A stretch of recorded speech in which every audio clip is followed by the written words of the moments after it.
Coverage for today's important Get Healthy segment.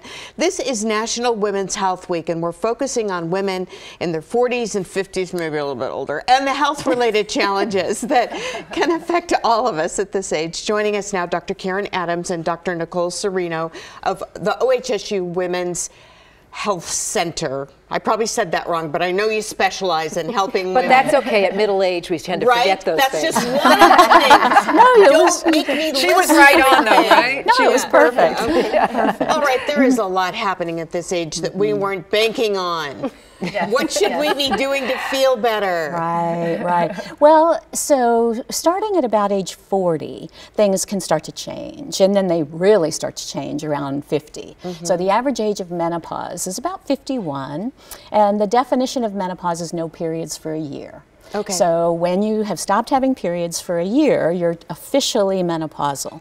But it's not like flipping a light switch, right? Right, so it's those, kind of up and on. Exactly. Yeah. So mid-40s and beyond people are feeling it. And you hear all the time women talking to each other about what they don't like about this stage of life. And a big one of those, Nicole, is the weight gain. And do you have any advice about dealing with that? Because I swear we're not eating more. It's not your imagination. Yeah. Weight does shift during this period of time. It has to do with hormones.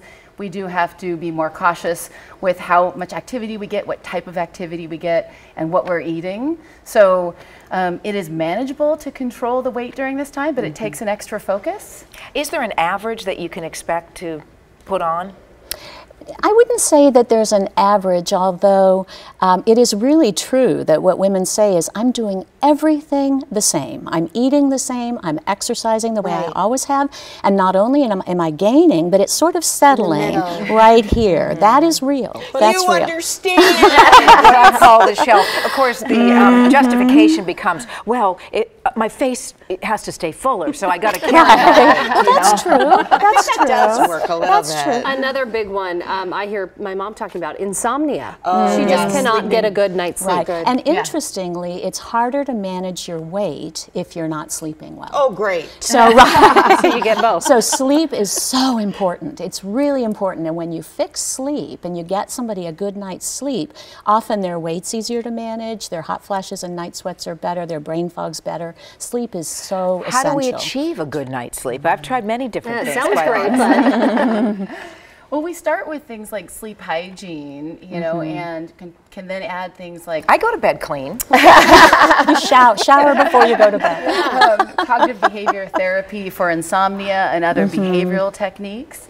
And then, as you can probably discuss, hormones and some medications that used to treat hot flashes can also help with sleep.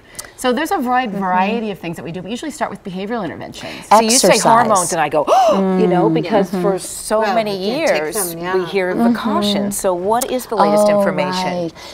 Right. You know, we all freaked out in the mid-2000s when the Women's Health Initiative data came out saying, oh gosh, it increases the risk of breast cancer, heart attacks, stroke, blood clots. It sounded terrible. Everybody went off their hormones, and like 3 weeks later, everybody went back on because they felt terrible. They were hot flashing and night sweating and all that. So really, now what we found is that women under age 60 or less than 10 years out from menopause behave differently on hormones than older women, women over 60 or more than 10 years out from menopause. And so under 60, it's really a win-win-win.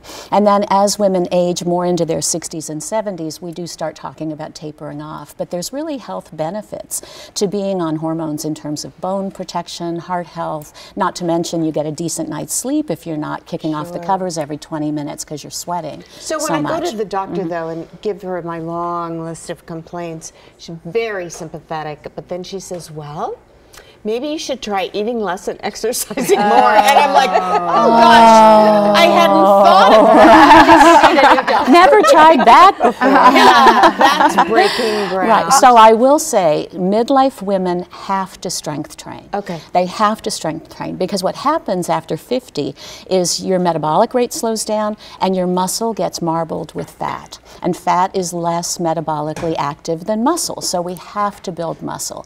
So whether that's yoga, yoga or Pilates or handheld weights, that is essential. I am such a huge fan of yoga because it's not only strength training, but it's also mindfulness, which is so helpful for quality of life. That's really Dr. Serino's area of expertise. So yoga's great. Daily routine, is there a single change we could make that's going to make a big difference?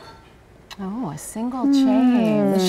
I mean, I think in part our attitude towards aging actually can be related to more morbidity during perimenopause and menopause. So can we kind of change or shift our attitude towards aging to be more open and appreciative of some of the things that we do have now that we didn't have 20 years ago? Can we shift that? Can we be around women or our partners to shift that slightly, to recognize that this is a normal stage of aging? It's like adolescence, where you have to go through it to get to the other side. So we have to go through. That's pretty miserable too. But how much did we learn through adolescence, and now we're on the other side of it, right? You ladies are so fun. Suddenly it doesn't seem so bad. Thanks for having us. Are you into the royal wedding? You were telling me you were enjoying our activities here in studio. We are. We wish we'd brought our fascinators. Because it helps with the hair. Right, exactly. Thanks so much for coming by. Excellent. When we continue our royal